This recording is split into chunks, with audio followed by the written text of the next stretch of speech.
नमस्कार. त्यानंतर येते मिथुन राशी. मिथुन राशीला म्हणजे एकूण बाकीच्या ग्रहमानाप्रमाणे या महिन्यात नातेवाईकांची वर्दळ राहील आणि त्यामुळे थोडासा खर्च वाढेल आणि आवक जी असते ती मात्र स्थिर राहील. त्याच्यात फार मोठा फरक पडणार नाही आहे. विद्यार्थ्यांच्या बाबतीत त्यांचा थोडासा ओव्हर कॉन्फिडन्स असला तर तो बाधेल किंवा शिक्षकांकडनं किंवा त्यांना जे शिकवणारे लोक आहेत त्यांच्याकडनं थोडासा त्रास होईल, कारण तुम्ही करत नाही आहे असं त्यांच्याकडनं सुचवलं जाईल. मग तुमची हुशारी फुकट जाते की काय असं वाटायला लागेल.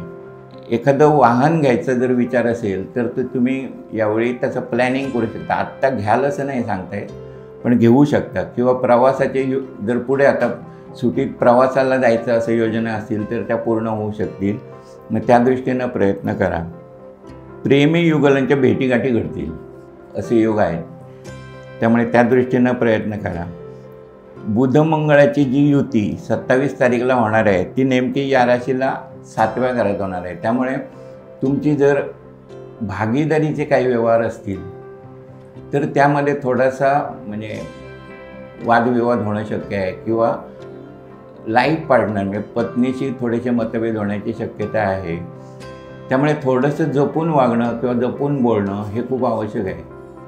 आणि मिथुन राशीची माणसं थोडीशी इमोशनल असतात, त्यामुळे बऱ्याच वेळा असं होतं की घरात झालेले हे वादविवाद हे तुमच्या मनावर परिणाम करून आरोग्यावर त्याचा परिणाम होणार नाही याची जास्त काळजी घ्या.